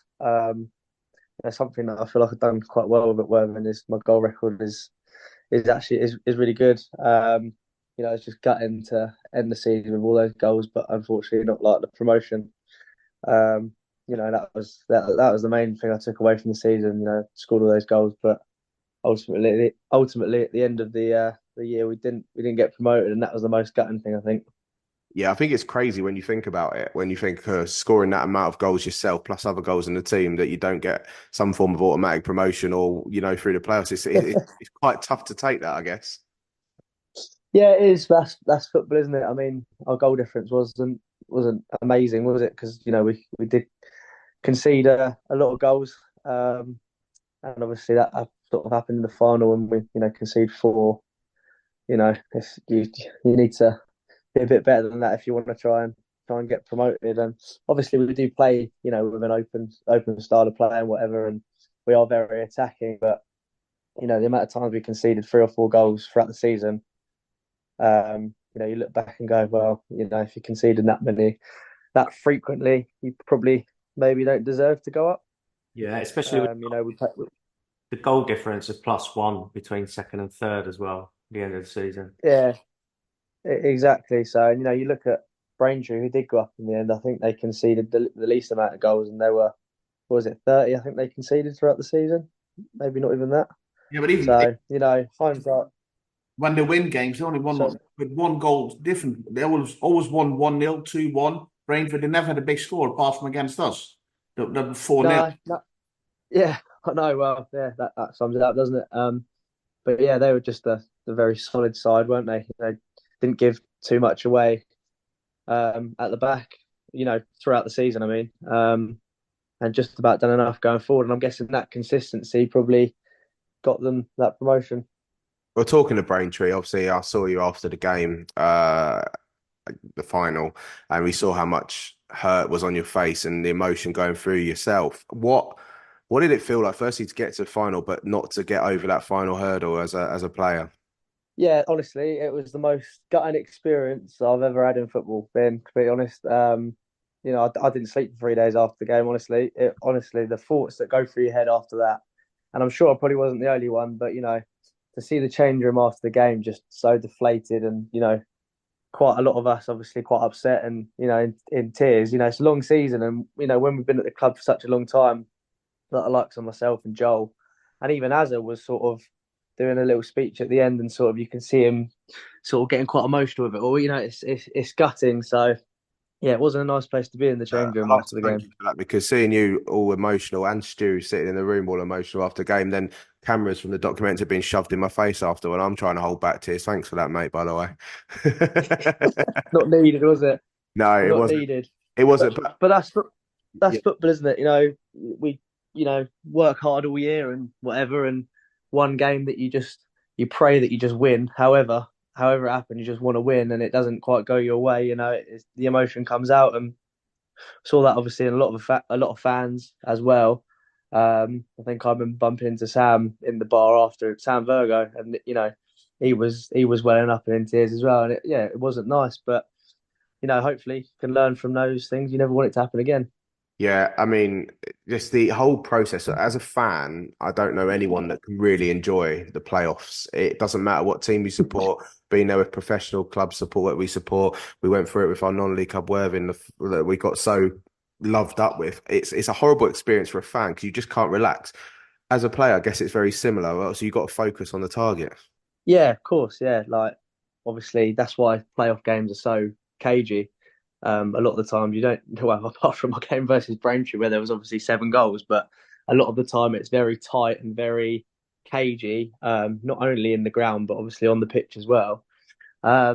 So yeah, it was just a bad day, and the less we talk about it, the better. Well, Let's move on then. Yeah, well, that said, well, I mean, I only watched the highlights 2 days ago, and that was We'll move on horrible. to the good stuff. Yeah, we'll move on to the good stuff. Well, We'll move on to the good stuff. I just want to ask you, at the beginning of the season, it was very frustrating for you. You didn't start. You came off the bench. How did it make you feel? Because, the top scorer of the club, and then, you don't start. How does it feel? Well, we remember at Slough away, and you were chatting to your dad, and we heard the frustration from you, and it was like we felt the frustration as well as fans. So it must have been felt by yourself. Yeah, and obviously, I don't like not playing. That's the most frustrating thing. But at the end of the day, the manager can't, control everyone's thoughts and feelings about it. He's got to pick what team he thinks is right. And at that time, I wasn't too much involved, although I thought I probably should have been. And I just knuckled down, got my head right, and just made myself undroppable. Really, in my opinion, trained a bit harder, and yeah, when I did play and did come on, I just tried to work as hard as I could and put the goals away, and then become sort of undroppable in a way by scoring those goals. So it probably helped me, to be fair, to the rest of the season. It might have given me a little kick up the arse, but yeah, obviously it was a difficult time, but that's football, isn't it? It's not going to be plain sailing all the time, and I had to maybe sort myself out a little bit, and I did that and got back in the team and didn't look back. I think you did more than that. I think England call up as well. Let's not forget about that. And it's been a proud season. It's been a good season. Obviously, that was a really proud achievement as well. Since the season's finished, I almost forgot about that because the gutting fact of losing the playoff final, you sort of just want to forget things as quick as possible. But I'm sure when I look back on it, properly or in years to come, I can understand how good of a season it was and how much of a great achievement it was to be called up to the England seaside. How did the England call up come about? Like, when did you first know about it? Good question. I know something got mentioned on a coach journey home, saying that I think the English team manager had been in touch with the club maybe, and was sort of asking if he would want to go and do it and be involved in it and whatnot. And that was a bit of a silly question. Of course, you want to be involved in that. And then I think just a few weeks later, I think Nath just called me and just said, "Look, you've been selected for the England seaside," and I was like, "Really?" I was a bit shocked because I don't think many players from the south or the north really get called into it. I think it's more of a National League thing. So yeah, it was a bit of a shock to start with, but then obviously when you looked at how many goals I'd scored and the run I'd been on, you probably sort of understood why. And it was a really, really good experience. Yeah, I mean, when you came on the pitch, you're the best player, and as we said on messaging, I couldn't believe that literally that opportunity. How the goalkeeper saved that, I have no idea. I don't, honestly. Is that another sleepless night you had? Oh, mate, honestly, I don't know how he saved it. I've watched it so many times back, and I'm just thinking, how did he get a hand to it? But it was a hell of a save. But I probably should have scored, and probably should have scored one, a little bit earlier on. But again, that's football, isn't it? Sometimes they go in, sometimes they don't, and it was just a really good experience to get on the pitch itself, let alone have two chances. So yeah, it was a good night. Well, a massive achievement for you, and one should be very proud of, mate. But one of the big things that happened this season, obviously before the playoff final, was Adam Hinchelwood left, Hinch, as we all knew him. What was that like? We saw you guys when we were actually recording a podcast, and you're all in high spirits after the sort of interim team was announced on that first training session. But someone that you've been playing under for such a long time to leave the club so suddenly, it must have been quite a shock. Yeah, it was weird to start with, very strange, to think someone else is going to be taking our training sessions and having a different view of what we do. And to be fair to Azza, Buddy, and Dino, when they come in, they didn't really change too much. So I think normality got back into the players quite quickly, which I think really helped. But yeah, it was an odd sort of 48 hours. We heard about it obviously, and then it sort of happened, and it happened so quickly. But before you even know it, we've sort of got to think, right, we're back having a game on Saturday, so we can't really dwell too much on it. But like I said, Aaron, Buddy, and Dino coming in sort of just said they didn't really want to change too much and wanted to keep sort of everything. But obviously, Az has been a part of it for the same amount of time as sort of myself and Joel sort of have. So he knows how sort of things work, and you know that, that's probably why we got to the playoff final in the end, because they didn't really change too much. They made it very comfortable for us players. The training sessions were just as good as they had been. So yeah, it all went quite smoothly. And although we lost a couple of games to start with, I think once they got into it and we got a bit more comfortable as players, it sort of got a little ball rolling. Oh, you were unstoppable after that TNT game. It was like just unbeaten, and it was just full steam ahead playoffs after that. It was Yeah, we had a great run, great run. So the season's over now. We've got many memories, and no matter the heartbreak of the playoff final, well, I mean, what a season it's been. What is your memories of the season? That Yeovil game, that was amazing.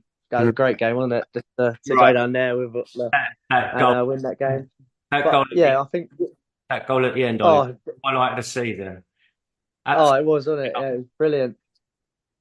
But other than that, I think the runs we put together, and it's such a difficult league, and you sort of you can jump a couple of places this week, drop a couple of places this week, and I think that run at the end that we put together was really, really good, because we sort of just kept going, and we'd very nearly actually finished second, and obviously that put us in good stead, ready for the playoffs. So there's been plenty of great days throughout the season, and a few bad ones as well. But yeah, just looking back and thinking of the goals that we scored and the good wins and the good away days, will live long in the memory. Yeah, one of the best ever squads you've played in, would you say, this season? Yeah, very, very good. Yeah, very, very good. Yeah, no, we saw. I mean, it was just amazing, how everyone just seemed to gel so well in that run up to the playoffs. And you've had quite a few changes coming and goings. Obviously, the management change, but to manage to get that win, even we were against it against Maidstone a few to go up the other end and do that. I mean, that was just unbelievable. I know you were interviewed on Worthing FC TV about that, but I thought you'd had that ball behind you. How the hell you got that in the back of the net? I'll never know. I don't know how I didn't pass it to Cashman, who was with an open goal. Did he have a go at you after? I should have passed it, but no, the ball nearly got stuck behind me. The game was really tough in the second half, and they played really well, but the wind out on the pitch was so strong, and every time you sort of kicked the ball, it felt like it was coming right back at you. And as I went through, the ball sort of got stuck behind me, and I thought I've completely messed this up now, but managed to just get a toe on it and keep it going, and then just got my head down and thought, let's just go for the goal, and luckily it crept in. So what's summer for Ollie Pearce, and what have you got? Have you got any holidays planned? Yeah, I've got one at the beginning of June, I think. I can't remember where we're going. Me and the missus going away. But other than that, just a little bit of downtime. Like, it's been a long season. After the first 6 games, majority of us played almost nearly 40 games in a row. So rest and recovery for the next couple of weeks, and then starting to get back fit again, ready to go again. Well, I think this is a difficult thing to say, because obviously we don't know what's going on with Ollie Pearce in terms of relation to Worthing FC. Obviously, all of us in this room want you to be back next season, and even if you're not, whatever happens, Ollie, you thoroughly deserve the opportunities that are going to come ahead of you. And I think you provided some amazing memories here at Worthing for us fans. But one thing I can ask you, no matter where you go or you end up, hopefully back here, are you going to continue the glasses celebration? I'll have to carry it on. Match of the day, Premier League. You see one?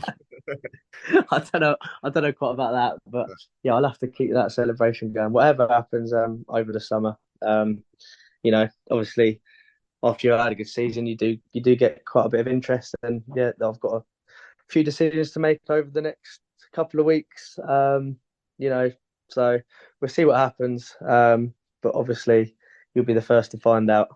Yeah, no, I think Jacco and Spencer, you could probably say, whatever happens, thank you for the memories, because it's been amazing. Thank you for the goals.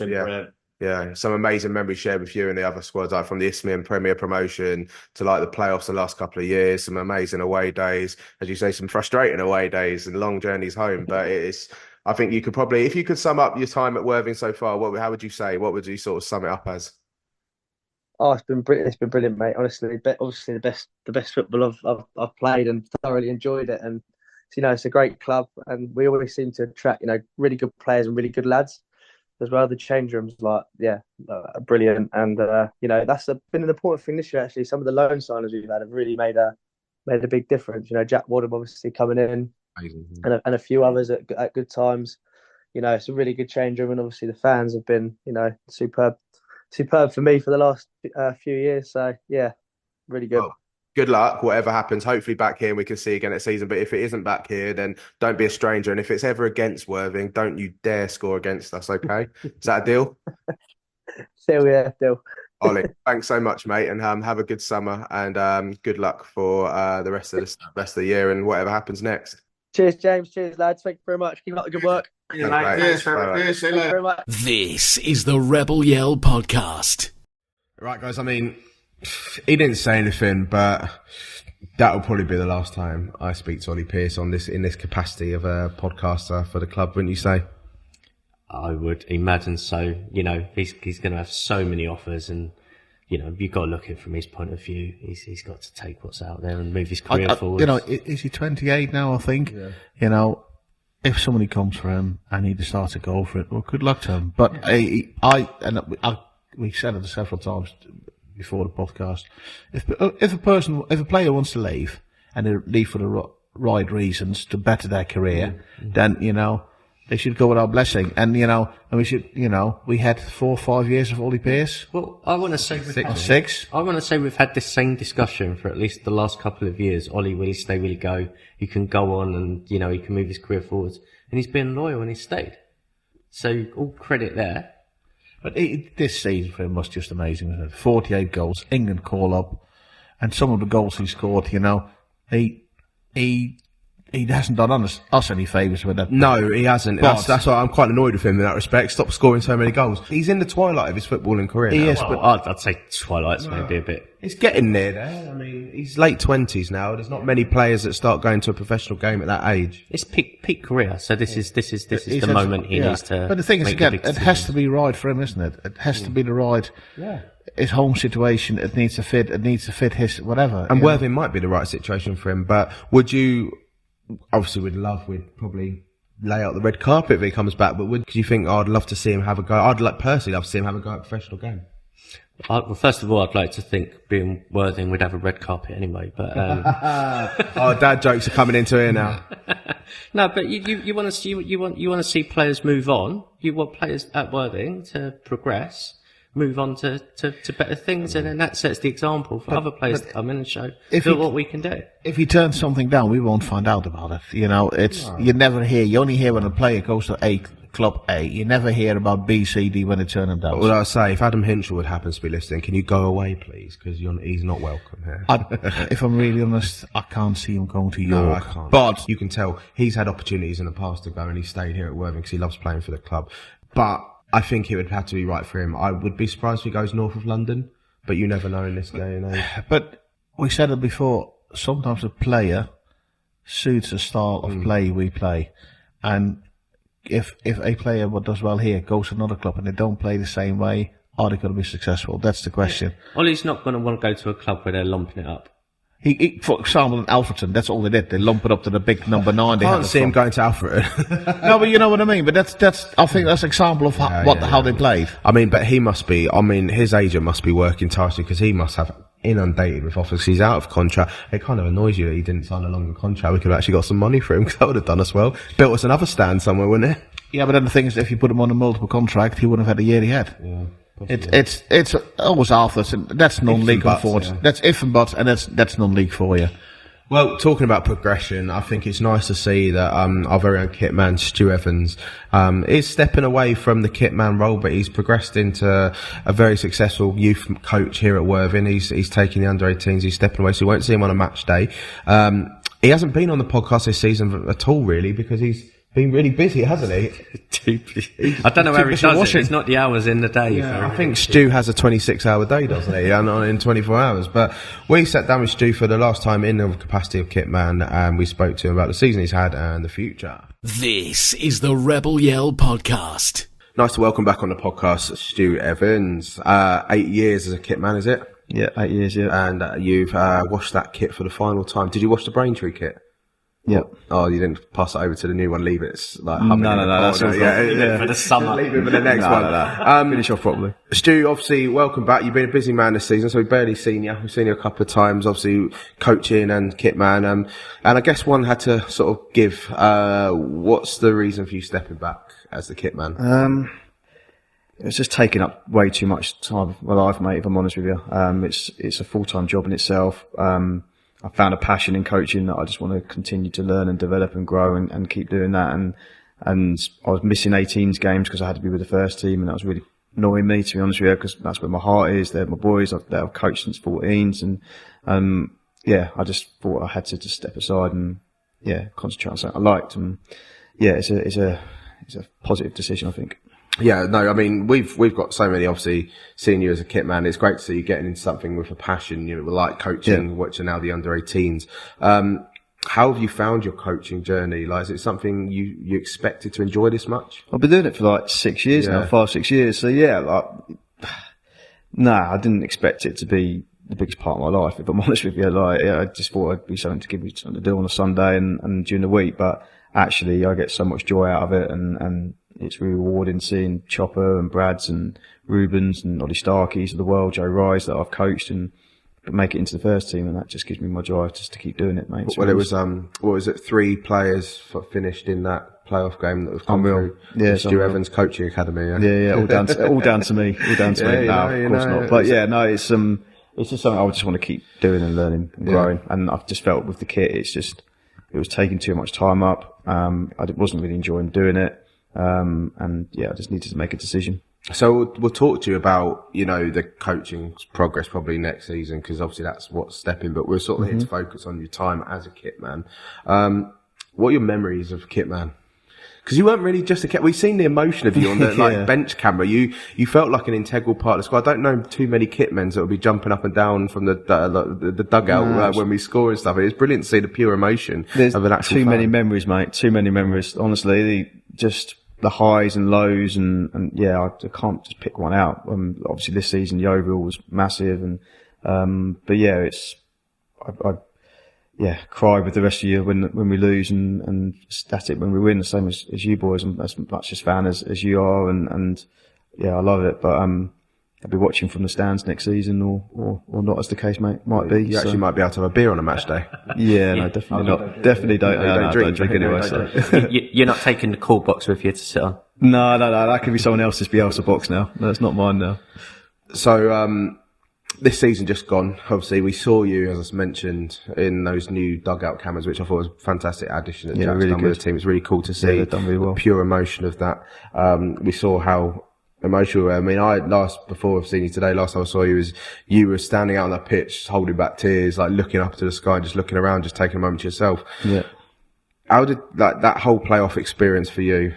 How was it? Just sums up football, doesn't it? Really, the highs and lows, and why we love it so much. 1 week we're on top of the world, and the next week we're as low as it can be. It's just devastated, obviously. And fair play to Braintree, but I just felt that was our time. I had it in my head that was when we were going to do it, and just to leave, obviously, the first team role and not having that involvement with the first team anymore, to leave on such a low point was really kind of quite gutting for me. But once I finished sulking for 24 or 48 hours, and I realised how well the boys had done, and how proud I should be, and how much the club's grown since I've been here. Been here, 10 years now, and to see it I've got a picture of when I first joined, of me looking out from the stand into where the dugouts are, and there's 40, 50 people behind the dugouts. Crazy, and on match days now you can't even see concrete. So the club's come on massively, and sometimes you do need to take a step back and reflect, and then grow and keep going, I guess. Yeah. So what won't you miss about kit? Everything.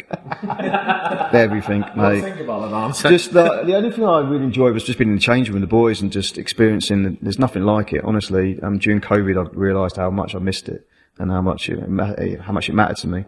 But, so how did you get involved to be the kit man then? John Meaney, to be honest with you. John Meaney, I was commercial manager. I've joined as commercial manager, and then struck up a friendship with John, who was first team manager at the time, and he said, "Look, we need a kit man." I had a season ticket holder at Brighton, even though I don't support them. I used to go there every Saturday. That's most Brighton fan. Yeah, exactly that. Then gave up that and yeah, just never look back. Never look back really. So Yeah. What will you miss though? just the change room. Just the change. Just room, the change room, yeah. There's honestly, like I say, there's nothing like it. The boys are great. Changing the banter, the abuse, and I get a fair whack of that. Trust me. I can't imagine why. Yeah, honestly, especially when I had my hair done earlier in the year. Hair done soon, not that. Yeah. And now I've got a face like this because of it. But yeah, I'm going to miss the boys. But ultimately, I'll still be here. 18's training will finish, and the boys will come on. First team will come on, and I'll stick around and still be part of it, just in a different type of way. Could you see yourself involved with the first team as a coach at some point? Yeah, I'd love to in the future. Yeah, I'm still learning. I'm still growing. So, like I say, there's a role that Aggie had at Hastings, which he wants me to take next season, which will further enhance my knowledge and grow me as a person and as a coach. And yeah, ultimately, that's where I want to get to. But my pathway, my journey's taking me a different way. A lot of coaches come from Brighton or football in general. My knowledge of, I haven't really had an experience in football except from Worthing, if I'm honest. So, but I've worked under one of the best managers in non-league for the last 6 or 7 years. So, yeah, my philosophy is exactly the same as his, and my knowledge is okay, and always learning. So yeah, one day, hopefully. You are our very own Mr. Worthing. You are literally, you lead Worthing Football Club. Yeah, it's interesting. Like I've had a couple of job offers externally outside of Worthing. Coaching clubs, over the summer. And to be honest with you, I've been tempted, but then I've just thought, how can I leave? Do you know what I mean? It's just, and especially with the youth team players, it would mean giving up a lot of responsibility and seeing them growing and progressing, and ultimately, I just don't think I could see myself doing it. So, are you planning to do any badges or anything? Yeah, working my way through them. Yeah, I gave up one course to be here for the last game of the season, so I got thrown off that course. That's commitment. So that is commitment. But yeah, ultimately, I just want to coach. That's where I get my joy from. That's where I see myself, not as a full-time job, because I don't think it's ever really going to be well paid. But if I can do it at a non-league level, I'll be happy. So to finalise, one memory of the season, I know there's loads, but what's your sort of highlight if you look back on the 23-24 season? What would be your standout moment? Mate, there's been loads of moments, to be honest with you. Like I say, I can't really pick any. Like seeing Brad and Chopper get into the first team and doing well has been massive for me, seeing their rise. But just change room, it's just been an up and down season. Is it Hinch leaving and Azza coming in, and just one moment for me, like I'm quite an emotional lad anyway, and there's been 2 or 3 times this season where I've shed a tear, and there's one moment at the end of the Maidstone game where I was obviously over the fans over the shed end here and clapping, and I saw one of our under-16s just like cheering and jumping up and down and singing along, and I was like, that's what it's about. Yeah, that's what it's about. Whether you're good at football, whether you're not good at he's a good player, but whatever, it's just bringing everybody together, and that's what this club represents. So that for me is probably, yeah, one of the highlights. But yeah, Yeovil away, I mean, there's been so many Maidstone semi-finals. Jesus, it's been a good season. Well, Stu, you are an absolute legend of the club, and I know you don't. I know you hate when people say that to you. Yeah, I'd rather not be focused on the talk, to be honest. We will miss you. We will miss you on a match day. Match days won't be the same anymore, will they? They won't. They won't be the same. Thank you. Ultimately, there will be games where I might be here. Come stand with us behind the goal instead of standing behind the dugouts. 100%. I think you'll be welcome into Shed End at any time, mate. Or even the new Chris Big stand. You'll be welcome. Chris Big stand, 100%. I'll be in and amongst it. Don't worry. Yeah. There we go. But Stu, enjoy your summer, what you can of it, and we look forward to catching up with you next season. Cheers, mate. Appreciate it. Cheers, boys. Thank you. This is the Rebel Yell podcast. Great to hear from Stu, as per usual, and we'll get him on in a capacity next season to talk about how, his experience has changed and what he's doing with all his spare time, because I think he sounds like he's going to have a bit of spare time now. Knowing Stu, I don't think he's going to have much. I think he'll have any spare time. He says it now, won't he? He'll be down here every bloody night, even just watching, won't he? Or just watching training or something, won't he? He just bleeds Worthing Football Club and football generally, doesn't he? There's not enough people in the game like Stu, and Stu, thank you. And, we congratulations for all the, progression you've done in the club, and, we look forward to seeing what it brings you. But guys, it's a very long podcast. We've had a lot of good guests on. Thoughts on the season in general? We've asked them. Let's think it up. What's your highlight of the season? Highlight for me was Torquay away, because it was the first one. It was the first one, a long away game. That was my highlight. Yeah, mine. Most of the season was Torquay, but I think Yeovil stripped it just because I of wasn't there. the you know, the way we were Purpose. the way we were treated as fans was pretty poor. They were already celebrating winning the title, making announcements before the game about no trophy presentation, and then we went and won, and that goal from Ollie, just the absolute death and the scenes afterwards with all the players coming over was just absolutely amazing. Well, you know, one thing I've always said, and we've said it in the podcast before, and obviously you can't go back and think if and but those 5 games we won lost around when the time Adam was leaving the club, as well as like other games after, we'd won those points, we'd have probably been neck and neck with Yeovil at that point of the season. We probably would have overtaken them because they had a massive slump towards the end. They struggled to get over the line, didn't they? They got there in the end. But I mean, I wasn't there either, but seeing the highlights, speaking to Spencer being at the game and Biggsy and stuff, and saying like, I mean, what an atmosphere that would have been to like beat them 3-1 on their own turf when they thought they're gonna, and you know, right at the end, the shithousery, like, you know, to Ollie scoring that goal, and you know, it's fantastic. But I think my highlight for me will be the Maidstone game. I mean, I did not enjoy that one bit, but Ollie slotting that in, it was at the 87th minute or something, 88th minute. Barely any time left at all, and the scenes and the celebrations were just unbelievable.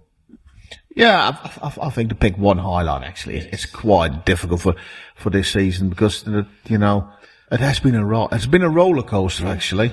You know, we've done so well in the league, and we've concentrated quite a lot on the league. But you know, don't forget we had an amazing cup run. We made the first round proper. And what a day that was at Alfred. And I remember I was saying in the beginning of the season, I wasn't really bothered about the cup run.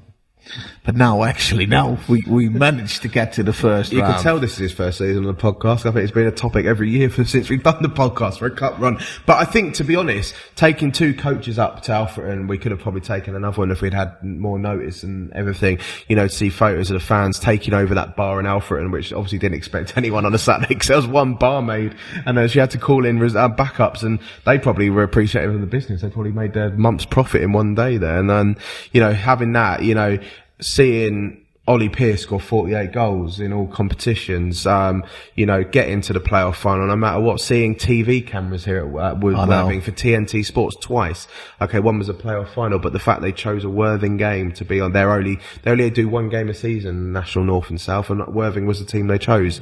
And then seeing a documentary crew follow the club around. I mean, it's just so much. You know, at the start of the season, would any of us been sitting here thinking, we'd be sitting doing this end of season review and we'd be thinking, Hitchens isn't there?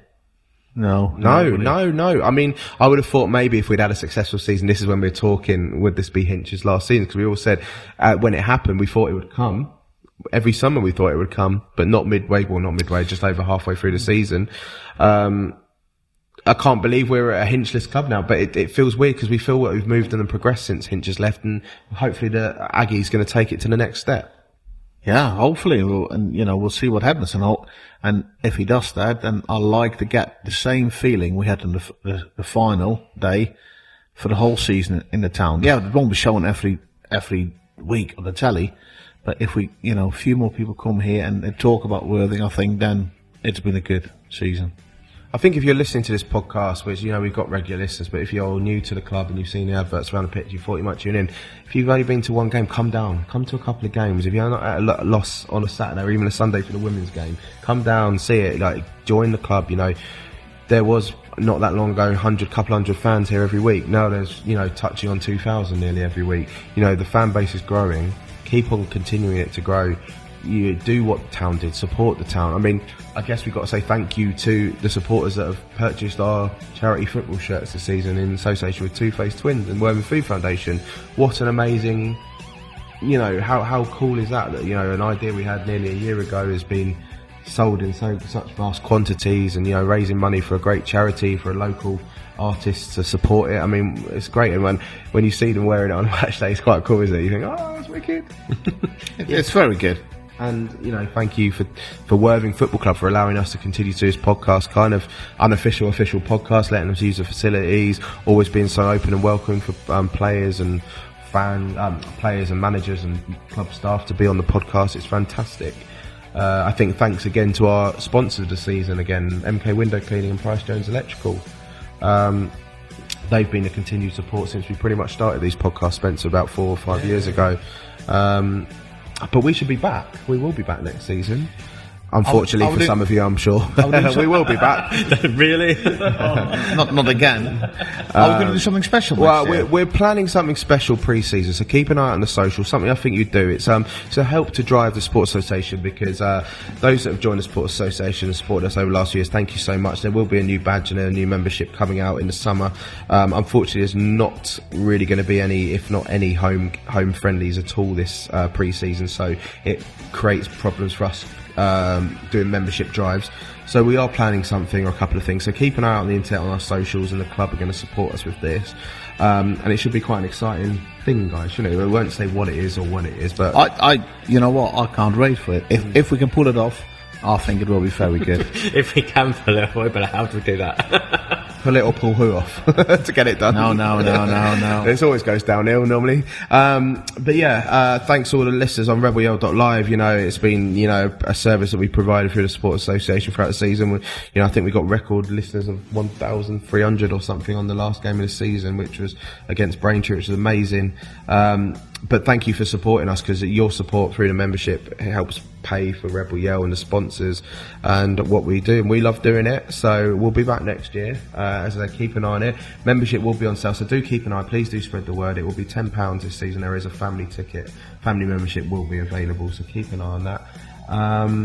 And yeah, we will be back later on in the season.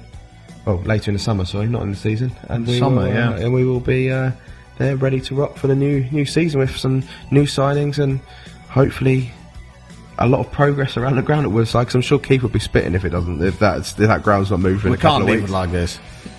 And also thanks to you guys. Thank you for amazing season, some great memories us as friends have shared as well behind in the new aforementioned unofficial Chris Big Stand, which is the home of Rebel Yell now, I think. Thanks for inviting me the first time, for the season. And it's been great. I absolutely loved it. What a season. It's not like we've not had anything to talk about, is it? No. Can you imagine if we come to this and there's nothing to talk about? You can't shut us up most of the time, really, can you? But no, yeah, it'd be quite hard if there was nothing to talk about. I'm sure the roller coaster of the season will continue next year, next season with Worthing Football Club and the women's team and this fantastic club that we all support. But thank you for support this year. As I said, guys, thanks for you, co-presenters here. Thank you. And we look forward to having a few weeks off. We'll be back with a bang, probably mid to end of July. I think so, yeah, something like that. Yeah, thanks for listening.